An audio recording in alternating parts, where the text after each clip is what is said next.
Hi, everyone. Tom Trudke here from AMTS. We're going to talk about heifers. We're going to do some really interesting things as we go through this presentation. Uh, Basically, what are we going to try to accomplish? Uh, is what are the stages of growth? Some historical things, I guess, you can call them gotchas, things to pay attention to. I think that's the best way to describe it. We're going to go through the stages of growth. When's the animal the most efficient versus the least efficient? Talk about how she grows in both terms of growth curves and body composition. Then we'll come back to how we actually feed these heifers and really try and hammer home the concept of that we should be looking at least cost uh, per pound or kilo of gain versus just least cost per day. Um, Now, before we get going into this, I do have to apologize. The numbers you're going to see on most of the tables, most of the graphs are in imperial units, specifically body weight in pounds. I just being lazy and getting them transferred over into metric units. So my apologies, uh, and we'll go from there. Okay. So what are we trying to accomplish with heifers?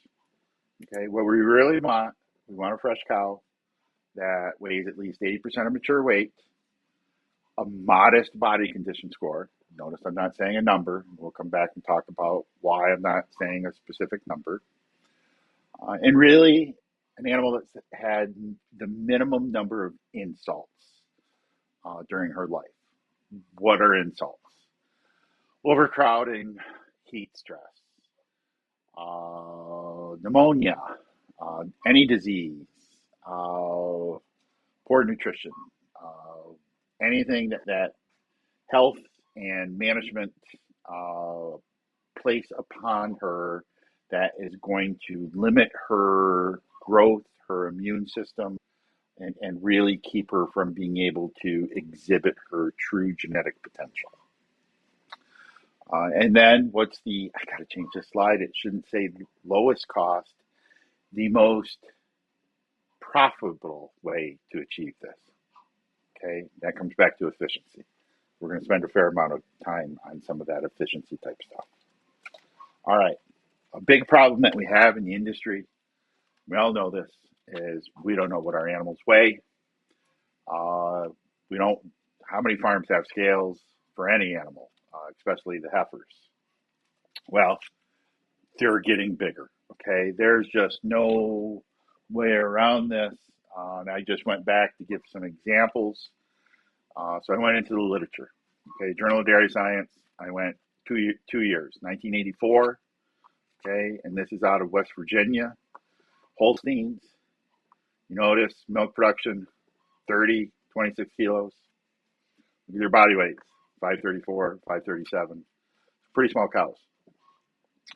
If we go to 2024, this is out of Penn State. Notice 611, 640 kilos. Okay. So it's a 100 kilo change in body weight over time at university farms. And you notice milk production, 41, 38, 39 kilos. We all know this, okay? But we don't stop and think about what impact does all of this have. And to give you an idea of what kind of impact, so when I was a kid, we had really nice Holsteins. And they were probably, I remember a lot of them were in that 13, 1,400 pound range. And whenever we'd get a cow that, say, was given 110 pounds of milk, we were like, wow, what a cow. This would have been late 70s, early 80s. Okay. So that 1,300 pound cow given 110 pounds of milk, that was 8%, 8.5% of body weight. Well, if we look at where some of today's cows are, and we'll pick on these 1,900 pound cows, which is an easy row. All right, that 110 pounds is only 5.8% of body weight. We got to be 150 pounds is only 7.9. All right.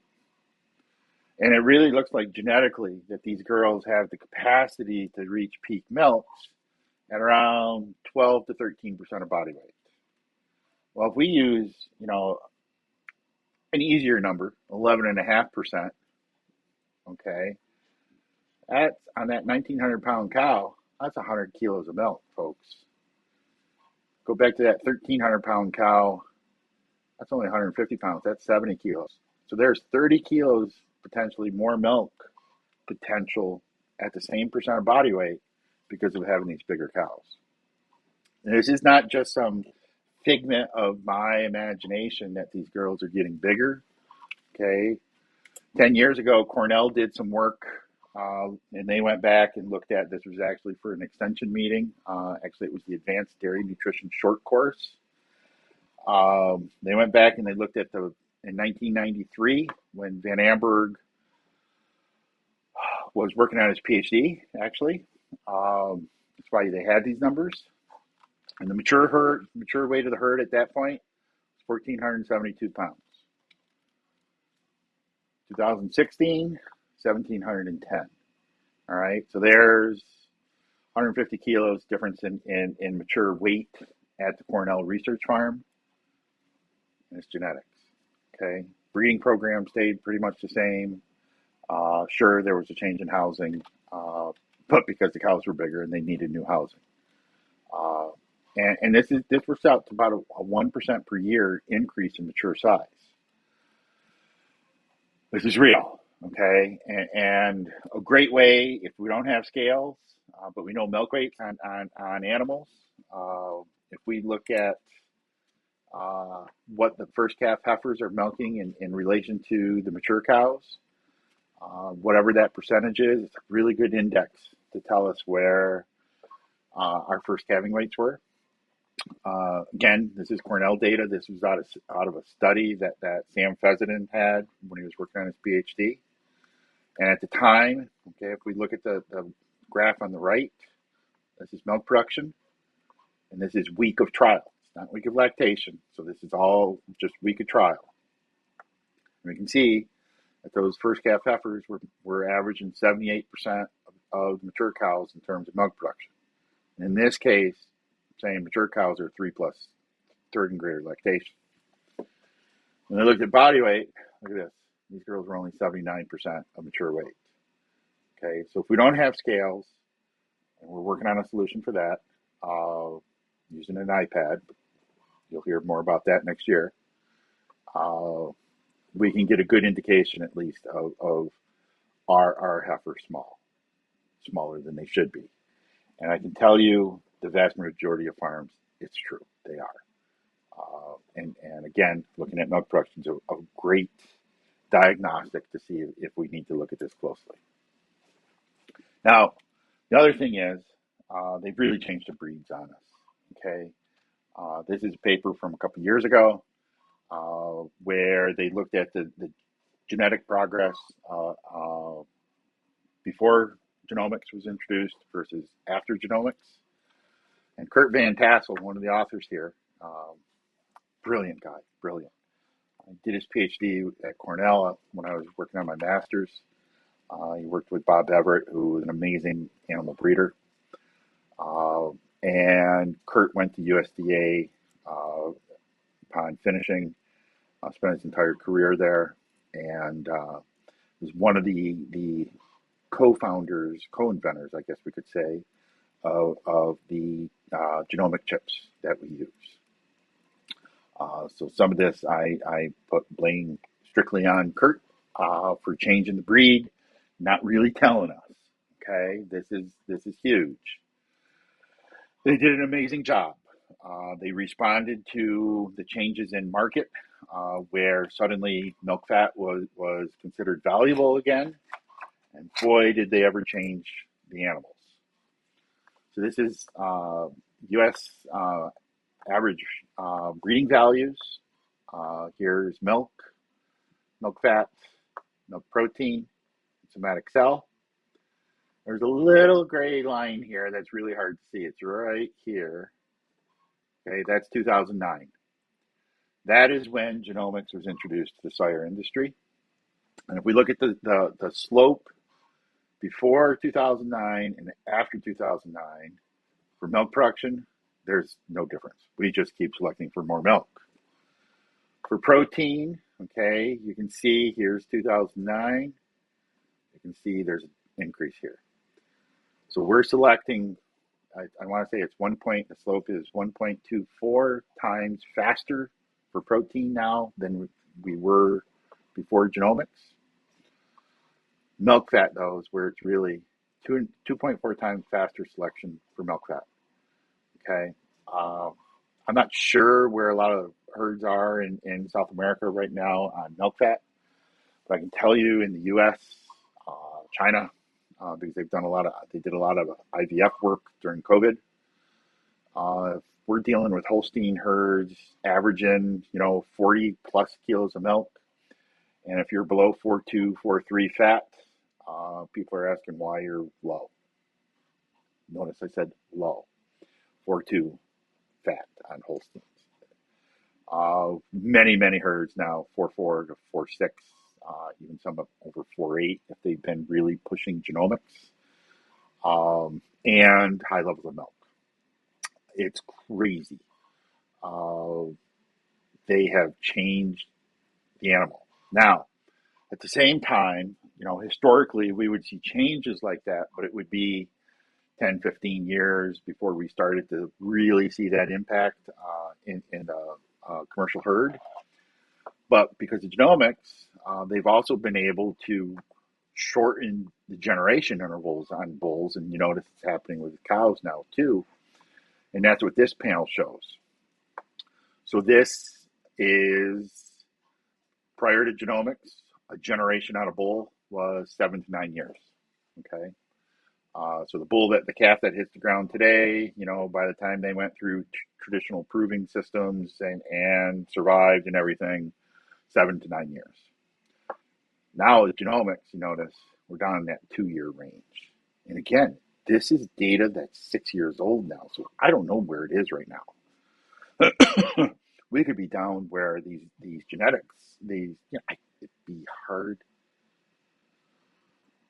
On one hand, I want to say it'd be hard to be below 2 years because of just raising a calf and getting milk production. But if we're doing it purely off genomics, we could be, really quick because they could genomic test that bull calf when it's born,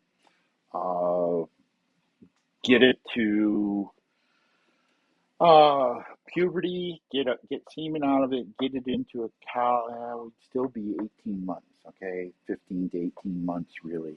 It's probably going to be as low as we can go on that unless we get into working with genomics on embryos, which, who knows? But think about it this way.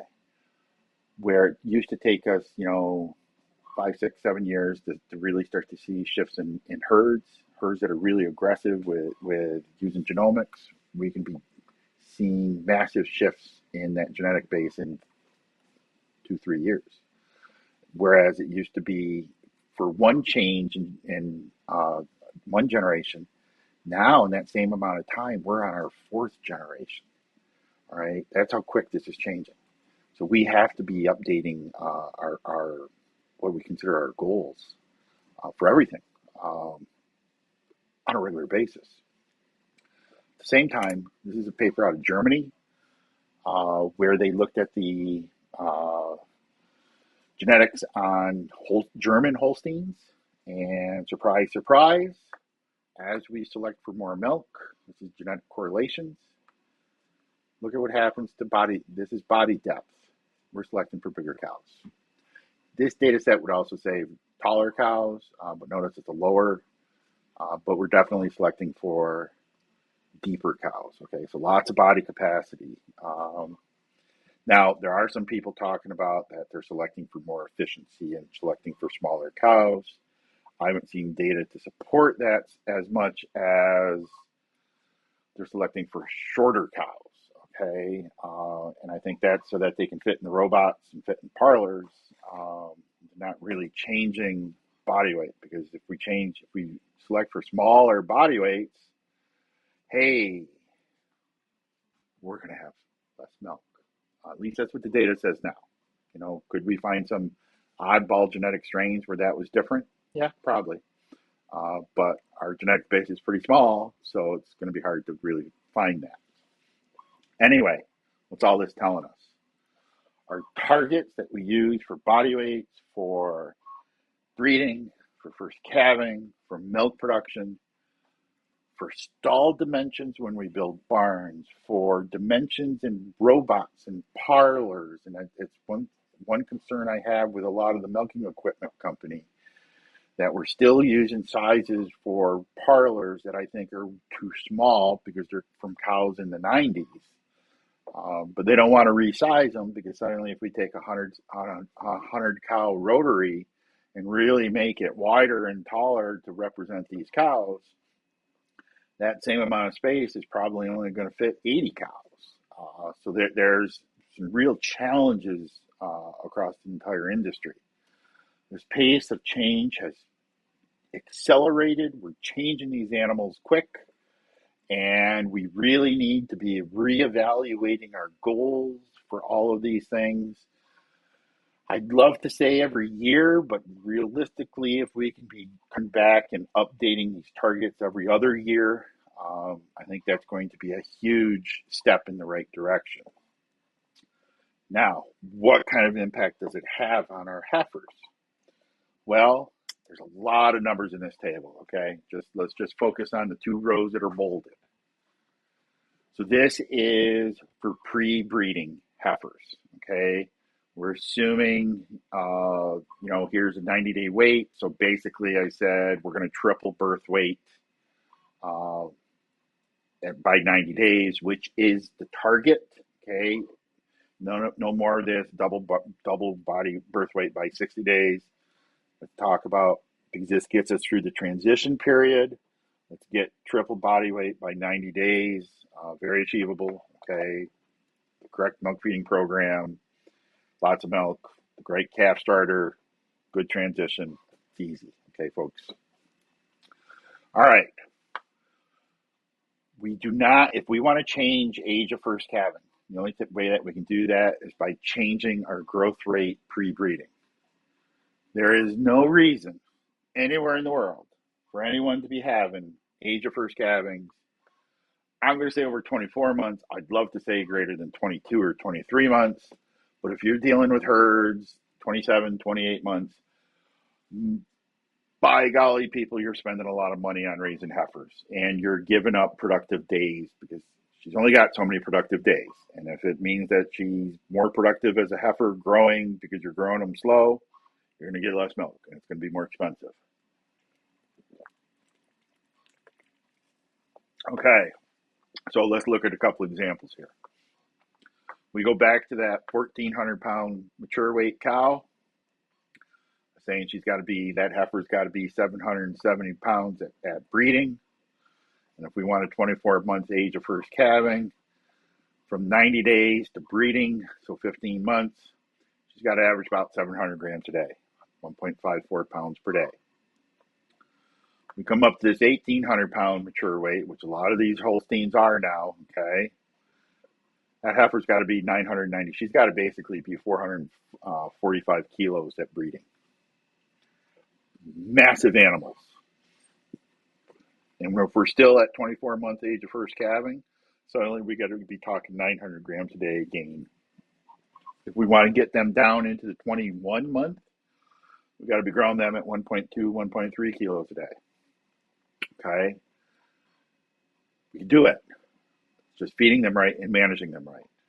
Okay, we'll get into some more of this.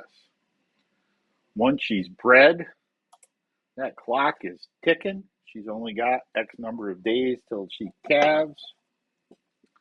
Again, we go that 1,400 pound mature weight. She herself has to weigh 1,150 pounds at calving. She's got to average about 600 grams a day. Easy, easy, easy. At 1,800 pound mature weight, she's got to weigh almost 1,500 pounds at calving, over 700 kilos. She's got to average about 800, 820 grams a day herself. We look at that last trimester, if we're running them across scales, suddenly that last trimester, she's got to average 1.3, 1.35.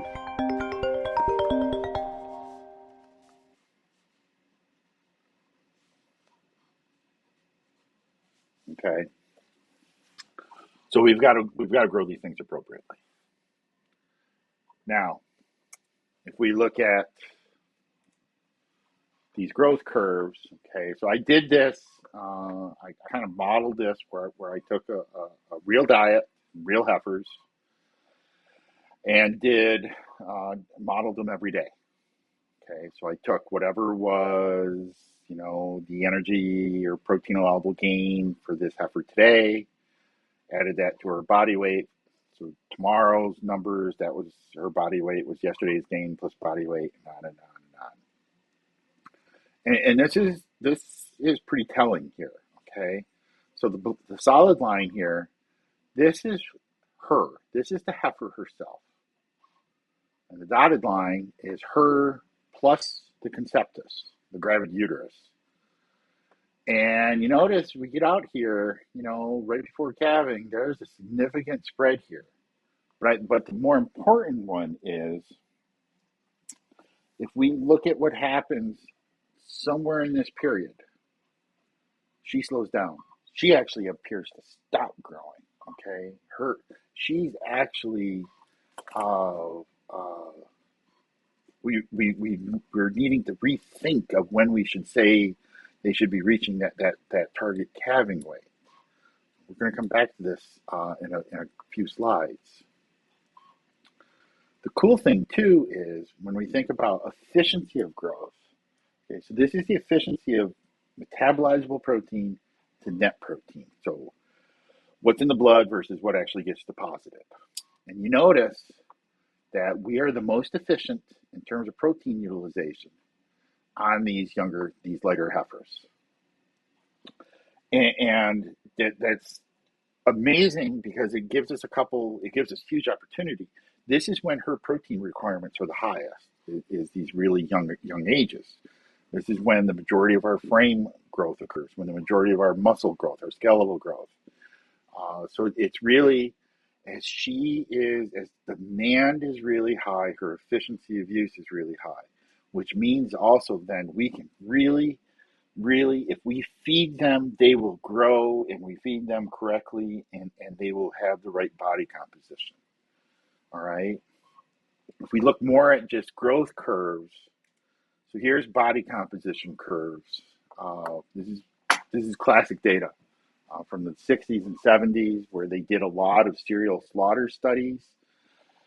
The types of trials that nobody could do today because of cost, and in some countries because of animal welfare regulations, but cost. These are expensive studies. So if we look, okay, we'll come back to this one. But if we look on the right panel, so this bottom one, this is body protein.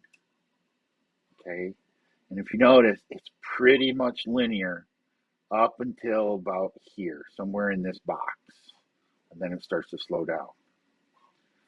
Look at body fat, not a lot of body fat being accumulated until we hit this period, and there's an inflection point where she starts depositing a lot more fat. Okay, that point where that inflection occurs is pretty much where puberty is.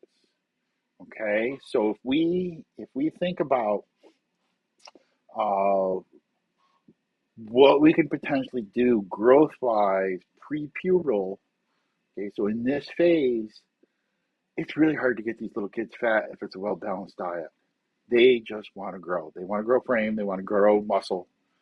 And then we get puberty. Puberty is kind of a combination of the initiation of puberty, a little bit of age, hormones, but hormones are also back related to body composition.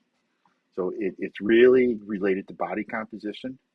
And then they start to increase in body fat, and protein requirements go down, and our efficiency of protein use goes down as well. So we really should focus on how can we really capitalize on maximizing that lean tissue accretion pre-puberty. Body condition. Okay, why don't I talk about it a lot? Why don't I give numbers? Because I'm not a huge fan of it. This is actual data. This is actual slaughter data. There were 5 breeds of cattle in this study, one of which was Holsteins, and then 4 beef breeds. 3 people all trained the same way to do body condition scoring, and then they slaughtered them and did body composition. And you can see there's not a big correlation. If they were perfect, they'd be on that solid line. Okay, but look, here's an animal that's basically a 3, but really only has the body fat content of an animal that would be 1.5, 1.3 body condition score. Okay, it's really hard to tell anything other than the way I do it. They're too thin, they're too fat, and the ones I'm undecided upon are just right. Okay, and this really, let's explain this a little bit. Why body condition scoring is really only looking at subcutaneous fat. Okay, it's really not telling us what is. It'll tell us some also on marbling and external. Okay, outside of the skeleton though. So much of this fat deposition that occurs though is internal, and we can really have big shifts in body composition and never see it because it's mesenteric fat. And if we think about this in relation to fresh cow health, that mesenteric fat is very, very metabolically active, very much related to insulin responsiveness, sensitivity, and even overall insulin production, because as mesenteric fat increases, it infiltrates the pancreas, and the pancreas doesn't get any bigger. Okay, so it's basically active pancreatic tissue gets smaller, so insulin production goes down, a whole cascade of events. So we need to come up something. I wish I could stand here and say there's something, far superior to doing body condition. I think a lot of it really comes back to as we understand how to formulate these diets better, we can avoid creating some of that mesenteric fat though. Okay, we'll talk about that a little bit more. Now, how does this fit with heifers? So back to that day step modeling that I did, okay, this graph. Well, let's look at it a little bit differently. So the way I determined gain was what was first limiting, ME or MP. And I took the minimum of that. So let's say ME was 800 grams and MP was 900 grams. Well, then the actual gain I took was 800 grams. If it was the opposite, where ME was greater than MP, so let's say we were 900 grams of ME and only 800 grams of MP, and I said that extra 100 grams of energy allowable gain basically was going to adipose, was going to fat deposition. Okay, that's what these lines are. So the solid line is, we could say, protein allowable growth, okay? And the dashed line is energy allowable. So we get here, we're starting to see where we're seeing some small increases in body condition. But notice what happens about 3-4 weeks before calving.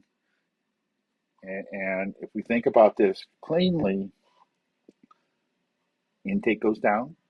Okay, we all know these intakes are starting to come down, and her requirements are going up because of mammogenesis, the increased demand of the gravid uterus. Okay, remember that calf, that fetus is still growing about 600 grams a day, huge demands, but her intake goes down. So she's actually going into some negative energy and protein balance the last 3 or 4 weeks. Do we see it? Yeah, not always. Sometimes we do, and it's really hard to tell. Because think about these heifers; they're changing. Their pelvic shape is changing. All their ligaments are starting to loosen up. Everything's changing, and as we look at them, and they do look like they lose condition. I always thought it was probably just because she's loosening up and shit's changing. But I really, after playing with this type of data, I'm really beginning to think that, yeah, they are losing condition. Is there anything we can do about it? No. I think it's normal. Okay.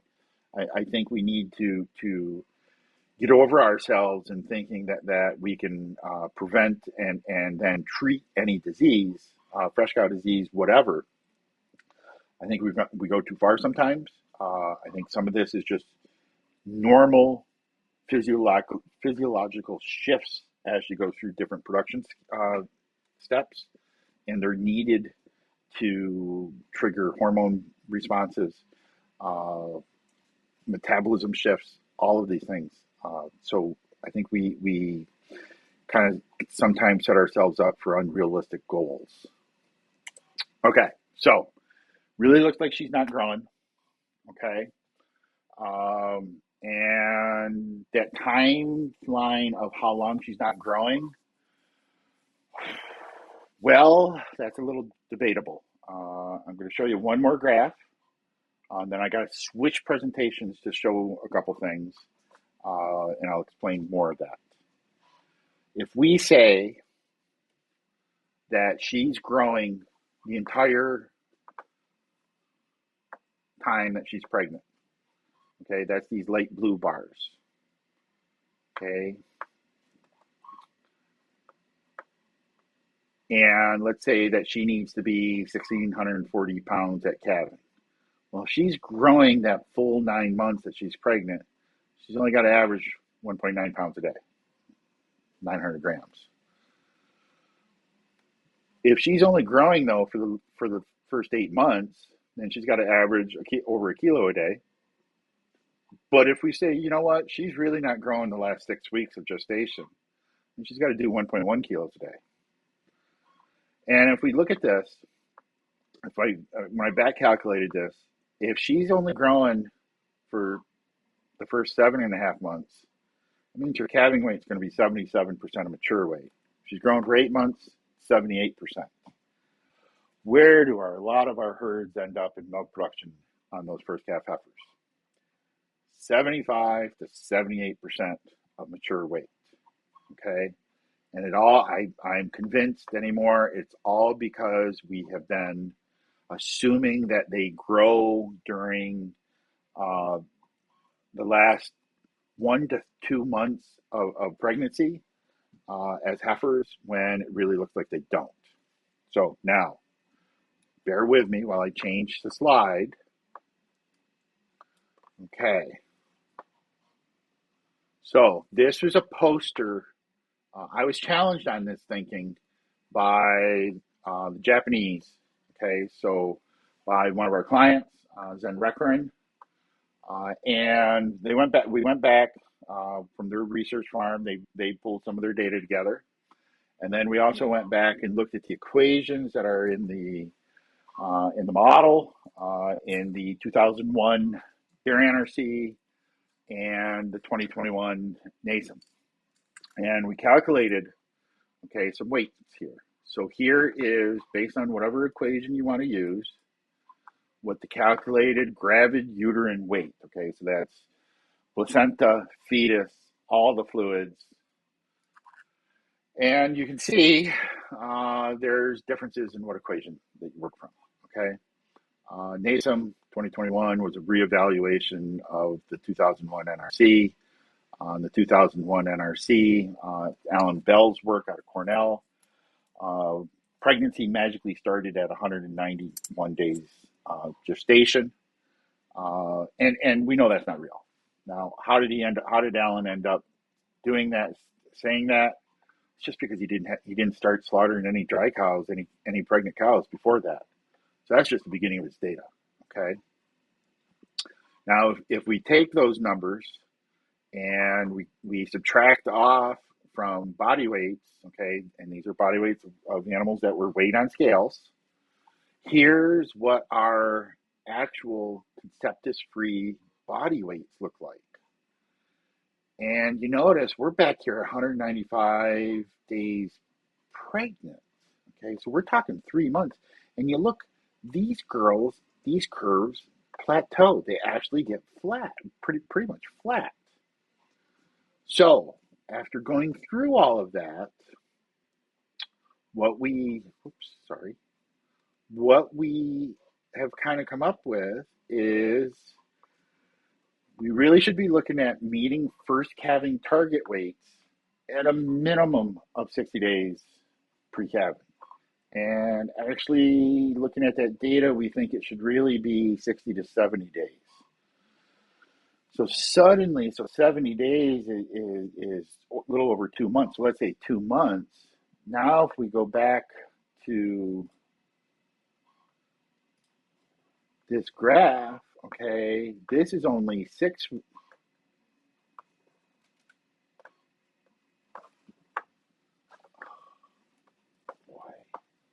Flipping PowerPoint. I'm sorry, folks. PowerPoint sometimes is just the craziest program in the world. You tell it to do something, then it does something it wants. We only did 6 weeks here. If I take that back another 8 weeks, another 2 weeks, or another 3 weeks, all right, so we're going to have to be gaining 2.5 pounds a day, so 1,200 grams a day. Okay, and that would probably get us into the, see if 2 weeks was another percent. So another 2 weeks would take us down to 76%. Yeah, our heifers, bred heifers, we need to be growing them faster so that we can get the performance out of them. If you want to do that while they're lactating, feel free. You're going to give up a lot of milk, okay? And it's from a cost perspective, if we can grow them right and get more milk out of them in that first lactation, it really is better, okay? So how do we do this? Well, we got to think about what we're feeding. We're going to talk a little bit about NDF, sugars and starches. We're going to talk, amino acids. You notice I'm not talking protein, just really amino acids. Rumen ammonia to make sure we can meet the nitrogen needs of the bugs in the rumen. And then minerals and vitamins, hey, I don't care. NRC or NASEM requirements, really no reason to feed more than that, unless you've got interference, high molybdenum or really high sulfur water where you're going to have some antagonistic effects on absorption on some other minerals. Kind of site specific, but to just blanket say you should feed, 300% of requirement of manganese. No. Okay, let's. There's a cost associated with those type of recommendations. Ammonia, okay, nothing about crude protein. Crude protein's meaningless. Forget crude protein, okay? We're only talking about, that's just total nitrogen. We should be talking amino acids, and rumen needs that ammonia, okay? So that's what we really should be thinking. And I really want you to think, as nutritionists, as you're going through this stuff, I want you to understand, we don't feed cows, okay? First and foremost, we're microbial nutritionists. So we want to focus, we really need to be thinking about how can we maximize what comes out of the rumen. That's our cheapest source of amino acids. That's our cheapest source of energy to the animal. And then we supplement. Now, that does get tricky because now we've got to get into what kind of NDF are we feeding? What's our quality of forages? So this is really kind of neat data. Now, first of all, remember, a half to 2/3 of the microbial protein that's coming out of the rumen is coming from fermentable NDF. And we also have, so the higher the quality of NDF, the more fermentability, the more microbial yield we'll get. If we have low, though, we'll get into low quality NDF, so mid-60s and higher, or NDF digestibilities that are terrible, then we're going to run into rumen fill issues. So there's this balancing act here.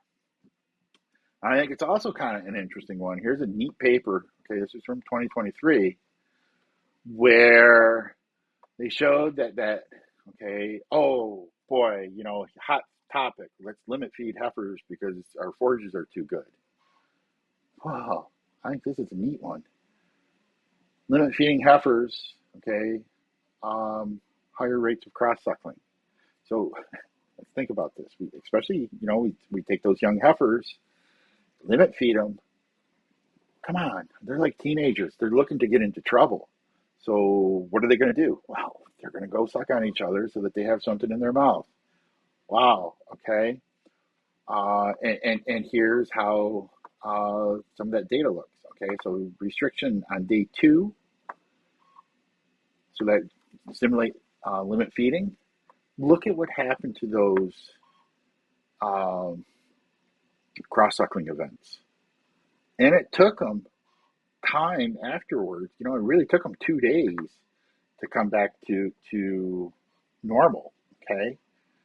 So I think that's a negative. That's a big negative for me on doing limit feeding. My goal on these girls is, anywhere from 1 to 1.3% of body weight as forage NDF. Okay, and we'll come back and talk about that a little bit more. Sugars and starches. Notice I throw in here lactic acid. Okay, sugars. What's the end products of sugar fermentation? Acetic, butyric, and some prop. Not bad, all good. Okay, acetic goes a lot for adipose metabolism. Butyric, adipose metabolism, and a lot of it's used in the rumen wall. Okay, a lot of it doesn't even get into the bloodstream because the rumen uses it as its energy source. And prop goes to glucose, which then goes for energy requirements. Starch is a lot more complex because it really depends on where it's being digested. If it's fermentable, good. It's primarily going to propionate. Okay. If it's not fermentable, but it's digested in the small intestine, it goes right to glucose. But because of where it is absorbed, about more than 40% of it is used for adipose metabolism in the GI tract. So it doesn't even reach the liver. It never leaves the GI, the gut basically, and is being used for adipose. And even that does get out of the liver is just because of the way ruminants systems are put together. A lot of it ends up being used for adipose metabolism. Okay, so we really want these end products, these VFAs coming out of the rumen. Good fermentable fiber sources, supplement with the right type of starch or sugar, and grow bugs. Lactic acid. What's all this crap about lactic acid? This is kind of a fun one. If we look at ranges, okay, corn silage will range 3 to 9% lactic. Alfalfa silages, 1.5 to 8.5. And this is looking across Dairyland data as well as some of and Dairy One data. Small grains, grasses, anywhere from 2 to 10. Okay, it really depends on the stage of maturity of the grass. If it's high sugar at harvest, it could be 10, 15%. I've seen lactics that high in Europe. Really immature grass, harvested, a little wet, and wow, awesome fermentations, all lactic acid. Is that good or bad? Well, in a lactating cow, it's not terrible because that lactic, some of it will get converted to glucose or propionate in the rumen by a specific bug. In heifers, though, and in feedlot cattle, it's a good thing because you'll see it goes to marbling. In heifers, though, it can be a really bad thing. Okay. So this is Holstein cow data where they looked at 2 different fat pools, so intramuscular and subcutaneous, and where those carbon units in the fatty acids and the fats come from. And you notice, when we talk about subcutaneous, 2/3 of it basically comes from acetate, and about 1/3 of it comes from lactate. Intramuscular, depending on the energy level, okay, we can get a fair amount of it coming from lactate. pretty old data. Notice, 1984, Journal of Nutrition. But again, this is actual cow data. That always intrigued me. And then what intrigued me more was one of Danny Fox's grad students when he was still at Michigan. Loomis's PhD work with the year 1979. And this was with Holstein steers. And the whole idea was there were farms, primarily crop farms, grow a lot of corn, and they would feed cattle. They'd buy a bunch of steers in the fall and feed them, and they were doing it with corn silage. And their thinking was if they ammoniated the corn silage at harvest, it would increase the crude protein content, make cheaper diets, yada, yada, yada. All right, Hereford and Charolais steers here. Untreated, a couple different levels of ammonia. Okay, so that's what we're really looking at. We can just look at this 7.8 versus 15.6. And when we look at the lactic concentrations of the silage, 3.8 versus 5.5 to 6. Then they slaughtered them. Okay. So our control, low lactic, carcass fat, 25%. And you see, as that lactic comes up in that silage, look at what happens to carcass fat, 27, 28. Okay, here, blown up down here so it's easier to see. Okay. Another trial. So we're looking at going from 4.9 to 7.3 to 8% lactic acid.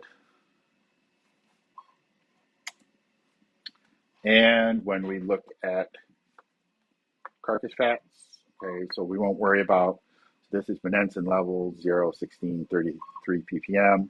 Doesn't really matter. Kind of an independent variable here. But look, lower lactic, 30. Mid lactic, 32. High lactic, 33. All right, so what it's really looking like, we can think of it this way. Every point over 4% lactic acid, okay, so we could start there, so 3.8. So every point over that, over 4, we can see a couple points in carcass fat. You want to make heifers fat, feed them a diet that's, we could say lower in protein, okay, we can limit a little bit of protein here, but let's feed them a lot of lactic acid and feed them a diet that's 6-7%. I can guarantee you, even if they're around breeding age heifers, within a month, whoever's doing the AI or doing preg checks is going to come in complaining that you've got fat heifers. Now, we'll look at fat, it's all internal. Been there, done that. It's actually really wild. It's a lot of fun. We can change body composition by forage quality because of lactic acid. So selecting the right forage, harvesting it correctly, really, really important. All right. I love this graph. Kind of shows us the requirements and the efficiencies throughout lifetime. So the brown section in back here is the calculated ME required. I put them on a per kilo of dry matter intake. The green bars are MP required per kilo of dry matter intake. Start off with a 2-month-old heifer. I think I did 800 grams a day gain. Okay, every month. Here is a far off dry cow, close up dry cow, and then some lactating animals. First lactation animal, given 30 kilos and having to grow 500 grams, 30, 40, 50 kilos of milk on a mature cow, 750 kilo cow. Okay, I want you to notice a few things here. We look at these 2- and 3-month-old heifers. We look at their protein requirements. Okay, that is greater than a cow given, that's greater than a cow given 50 kilos. This is the most protein intensive and most protein efficient time of use in the animal's lifespan. we can take advantage of so much growth here, cheap growth, okay, because they're so efficient. Then we get into these girls, we'll say 3, 4, 5, 6 months. Okay, we draw a line here. We take this 4-month-old heifer and come straight across. That's equivalent to cows given 45, 50 kilos of milk. Okay, that's how high of a demand these young ladies have.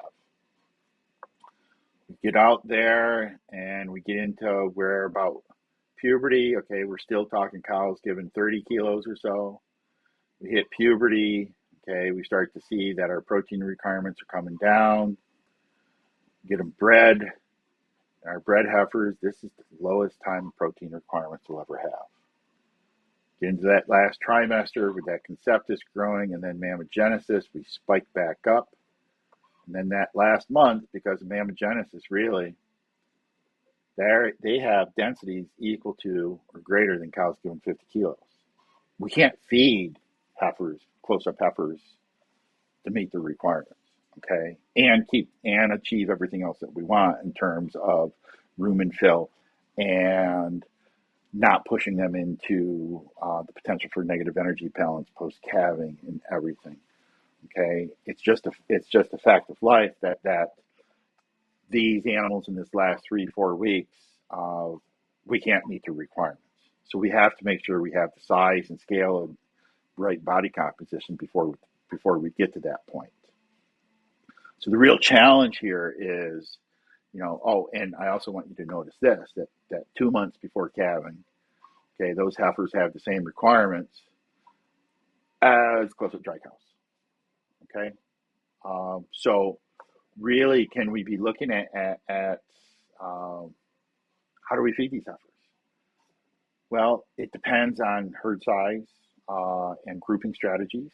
And let's talk about this. How can we do this? But I'll tell you right now, if you're doing one heifer diet or one bred heifer diet and basing it off of the average bred heifer, so that's about here. You're protein deficient in a lot of that growth phase, and you're getting smaller heifers than should be. So, less than 6 months. Ooh. Okay, very similar to cows given greater than 40 kilos of milk. Phase of maximum frame and muscle development. Very high efficiency of growth. Feeding for the high levels, correct growth, lowest cost per kilo of gain. There's no way around it.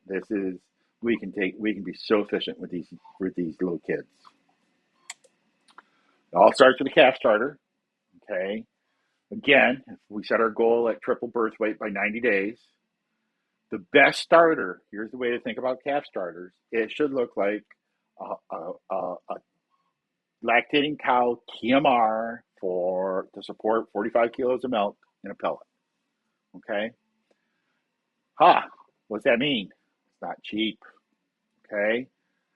Good starters are not cheap. Anyone who just buys starters based on price, you're buying something that's got a lot of starch in it, and you end up making rumens that look like this. Okay. This is trials that a colleague of mine and I did a number of years ago comparing calf starters. Lower starch, high sugar, higher NDF, typical high starch calf starter. You can see the differences in the rumen papilla. Okay, rumen pHs were significantly different, greater than 5.75 versus less than 5.25. Here's some more. Okay, there's one where there was no growth. But look at these. These are burned. We're making these high starch starters make calves subclinically acidotic, and we are getting rumen damage. What impact does that have lifetime on the animal? I don't know. If we talk to some of the feedlot people that grow a lot of Holstein steers, or even now in the U.S. with all the Holstein Angus crosses, we've got a lot of dairy beef, half dairy beef. These long-fed calves or calves that come off of bad calf programs, their performance in the feedlot's a lot lower. So there's some data out there showing that this is how we treat these calves up through weaning or first month post weaning has lifetime impacts on performance. Okay, so I'll start with calf starters so that we get good, healthy rumen development, so that we can then get them onto diets where they can grow. Okay, so here's an example. If we take, we're going to use this example in a few different ways. Okay, so we've got a balanced diet, one where I just, instead of using any type of protein source, I'm just going to use urea, okay, instead of using soybean meal. Or I'm going to do alfalfa hay based, or I'm only going to feed corn silage and alfalfa hay and minerals, nothing else. So, same dry matter intake. Look at our difference in gains here, okay? And look at this one with no true protein sources in there, but we're using urea. That's our lowest performing animals. If we look at our cost, okay, yes, the balanced one's a little bit more expensive than the urea. And actually, the corn silage alfalfa hay one, using market prices, ended up being the most expensive. But if we look at the gains, and if we take the minimum of energy or protein allowable gain and have a value of the animal to represent an income, our income over feed cost, getting that balanced diet to get up to around that kilo a day gain is actually our highest return on investment. And when we look at just taking this to a couple of examples, we're only going to do 700 grams a day versus a kilo. Well, to go from beginning weights of 300 pounds and ending weights at 650, okay, so call this post-weaning to breeding or pre-breeding, there's the number of days. Okay, so we knocked off 3 months on our feeding cycle by feeding them for higher performance. Yes, our cost per day, our feed costs are higher, but look at our total cost. It actually ends up being cheaper because there's less days on feed. Not only that, by getting them, turning them over faster like that, we just increased our capacity of the system by 30%, just because we can get them out of that section of the facility that much faster. Okay? So what happens if we were to feed a pretty decent diet to 3-month-old heifers? Okay, so here is corn silage, 3.3 pounds of dry matter, 4 pounds of grass hay, 1.7 pounds of rolled corn, called ground corn, okay, coarsely ground, some bypass soy, and some minerals. Well, that gets us to gains of, 900 grams, okay? If we look at that diet and we were to blow this up, and instead of feeding it at 10 pounds, we were to feed it to, 63 pounds, so, okay, 28 kilos of dry matter, that diet would support just about 44 kilos of milk. Interesting how that works out, isn't it? Goes back to this graph. Okay, we're here trying to feed this, trying to get the performance here. It's the same requirements basically as these cows given 45 kilos of milk. Okay, so if we look at it, let's look at some things here. That base balanced diet, kind of balanced, 18% protein. Using urea with grass hay, it's only 15% protein. Alfalfa instead of grass and urea, 13.5. Corn silage alfalfa hay, 12.4% protein. Using grass hay but balanced correctly, 12.7. There's our MP, grams per kilo of intake. MEs, okay, but here's our gains. So a little over a kilo, a little over 900 grams, 600 grams. Feed cost per day, yes, that is the cheapest diet. Actually, this grass hay is the second cheapest. Isn't that interesting? Because grass around us is typically cheaper than alfalfa. But look at our cost per pound of gain. Okay, going for that correctly balanced diet is the cheapest cost per pound of gain. Okay, is it the cheapest diet? No, that doesn't matter. Cost per pound of gain. If we look at it from an environmental perspective too, I think this is a really important one that you need to be thinking about. Okay, if we look at our methane emissions, so mCals of methane per pound of average daily gain, so an intensity standpoint, you can see this urea with the grass hay is our highest. The corn silage alfalfa hay only is the second highest. Not much difference here between alfalfa and grass. Look at our manure nitrogen too. So we're feeding less nitrogen. Okay, we're excreting less nitrogen. Sorry, my fingers are slipping on my mouse. And we can reduce phosphorus. And from a feed efficiency standpoint, it can give us the best efficiencies too. Again, treating growing heifers similar to how we think about lactating cows, definitely more along the lines of how beef people think about efficiency. Okay, that's what we need to do. So what do I do? Well, it really depends. A lot of the times I'm just doing something like this, where I've got a diet that is from weaning to 6 months. Okay, and to me, the best way to do that is just to give them the same diet as the high cows, or diets that are formulated for 40 to 50 kilos of milk. And then I'll have one that is for everyone else. Okay, but I formulate it for those heifers that are like 7, 8 months of age. Why do I do that?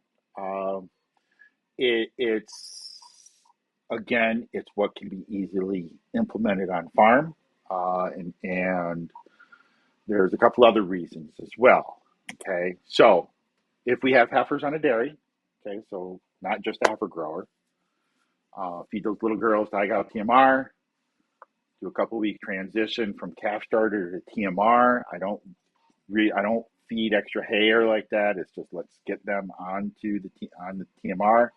That's with the right calf starter. And if we don't have cows, okay, if it's just a heifer growing operation, fine. Then we just formulate a diet that looks like the high cow TMR. Okay. From 7 months to about 6 or 8 weeks pre-calving, it's tricky because it depends on how many animals we're talking and how big of a TMR mixer I have. If I have a big enough TMR mixer that I'm going to do full batches, I can do full batches of TMR, I'll do 3 diets. Okay, 7 months to breeding to about 180 days pregnant, then 180 days pregnant to pre-calving or calving. Okay, so basically taking that graph and you can kind of splitting it out into these 3 periods.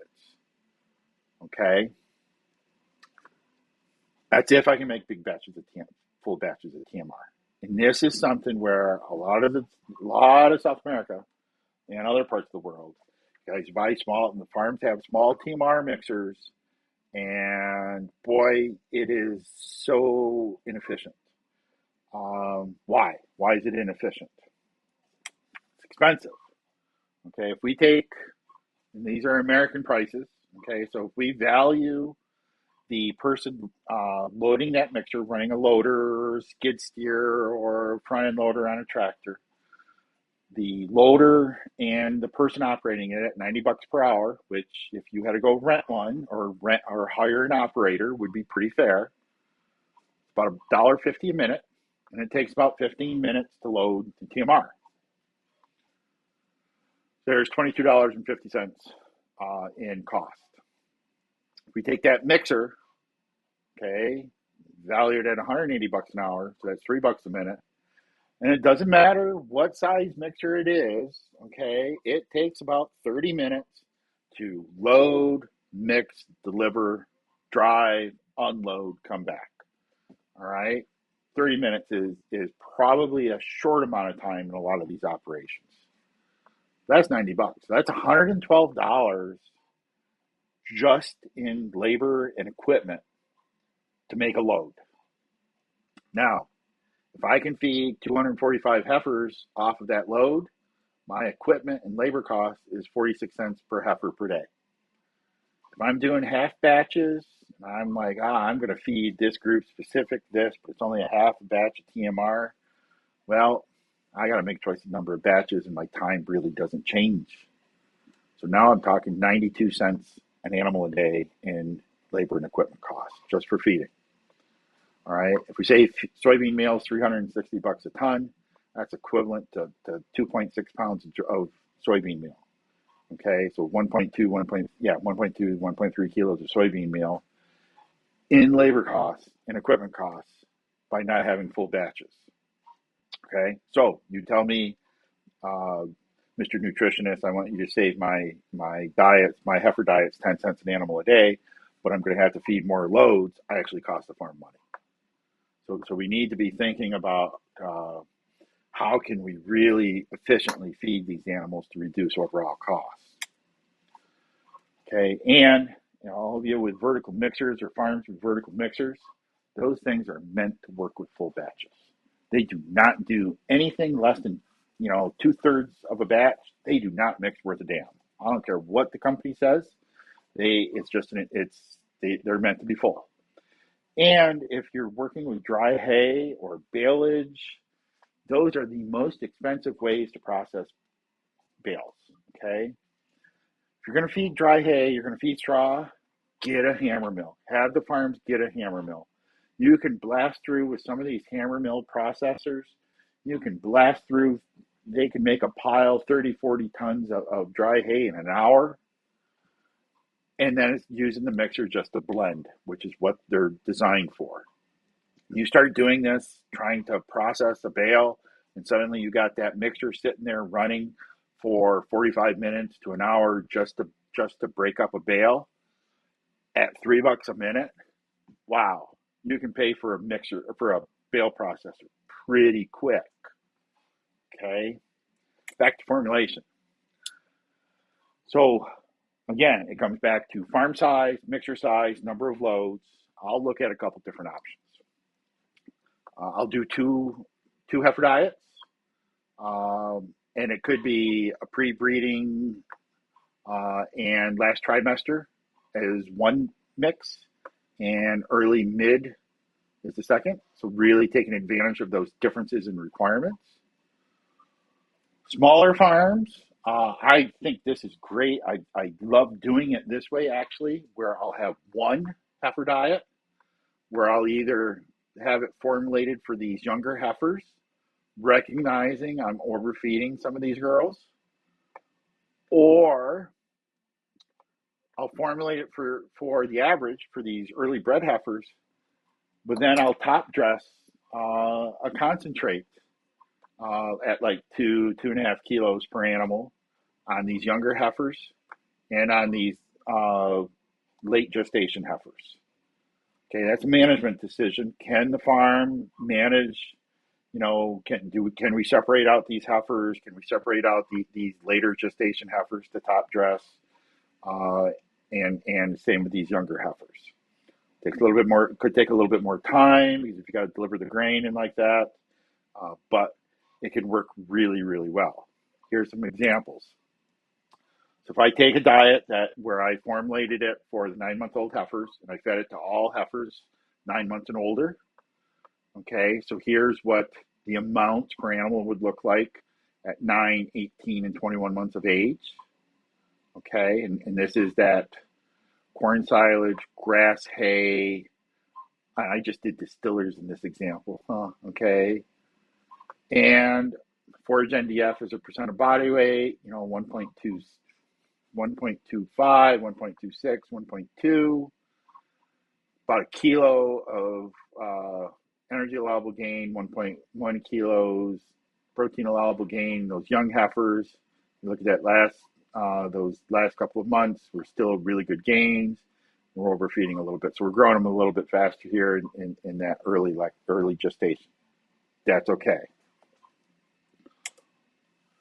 If I instead were to do it for the average pregnant heifer, so 140 days to carry calf, and I fed them to all, okay, so there I'm good, 1.1 kilos in that phase. But look, I'm actually protein deficient on these 9-month-old heifers. Start to see a little bit of adipose accumulation. What's worse, look at my last couple of months. I'm only 800 grams, and we got to be up around a kilo. Okay, so we're going to have light calving. We're going to be pretty underweight at calving. But if I were to then take and say I'm going to keep that 140-day pregnant heifer as my base diet, then I'm going to top dress. Either little over, 1.2 kilos of top dress on the young heifers, and then a kilo or 2.5 kilos in late gestation. I can maintain that performance, So I'm 1.1 kilos, 900 grams. Again, it can work economically. Okay, so 9 months, I do that diet for the 9-month heifers and feed it to everyone. Okay, here's my number of days at the different periods, 420 days in total. My total feed costs about $1,300. My average daily gain across the whole period is 2.4 pounds. And my cost per pound of gains, $1.28. If I do it for the mid-gestation heifer, suddenly I got to feed them for 463 days. This is to get to the same weights, okay? My feed cost isn't much different, $1,267. My gains, only 2.03 pounds. My cost per pound of gains is actually $1.35. If I use that diet, though, and then top dress the two ends, I can get back to that 420 days total period. My feed cost $12.23. My cost per pound of gain, $1.28. Okay, so it's really there's feeding the wrong diet is the most expensive in terms of cost per pound of gain, but there are some opportunities here to either feed them as all the younger heifers, or to be a little bit more precise into top dressing. Now, that extra 45 days here that we're talking, it's about 10% more capacity in terms of being able to raise heifers with the same infrastructure. All right, so the overall profitability of the system can go up as well. So what am I looking at when I'm evaluating these diets? My intakes, plus or minus 5% predicted. ME is a percent of requirement, 95 to 105% requirement. And my MP, I should change this because I've got it expressed a little differently now. I will keep my MP allowable gain to ME allowable gain greater than 1. 1 to 1.2. So it's really always keep my MP gains greater than my ME gains. That's the important one. Rumen ammonias, I want to be greater than 110%. Forage NDF is a percent of body weight between 1 and 1.3. P NDF I don't really worry about, or the hours below 5.8. Sugar, starch, I'm very flexible on those because it depends on my forage quality.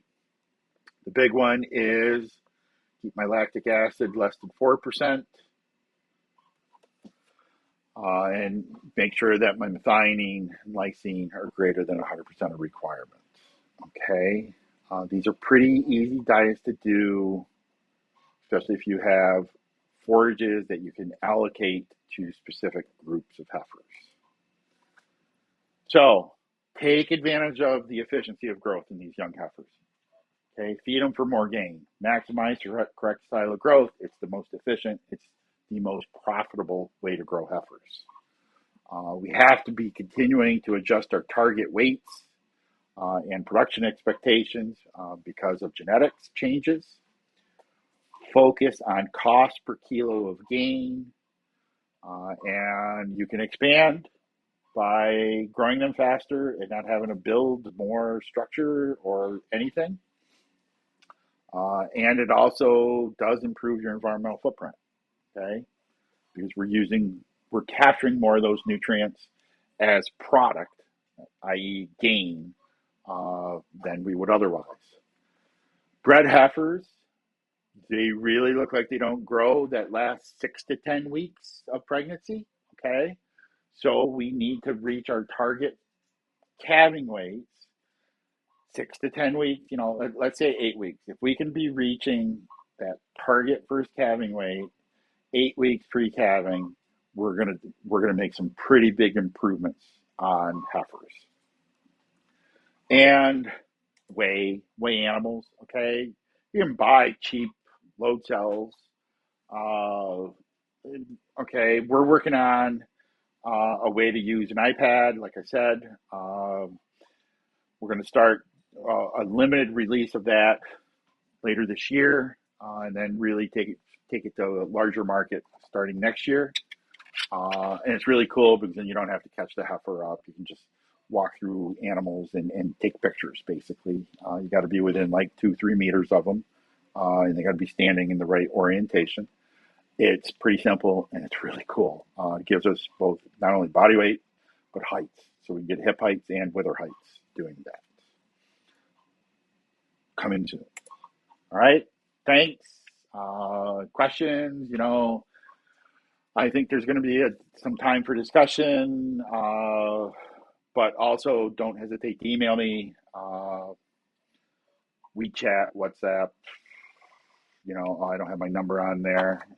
Sorry, let me put my number on that slide real quick so you guys can add me that way. If you just look up this number on any of those platforms, geez, I can type. Okay.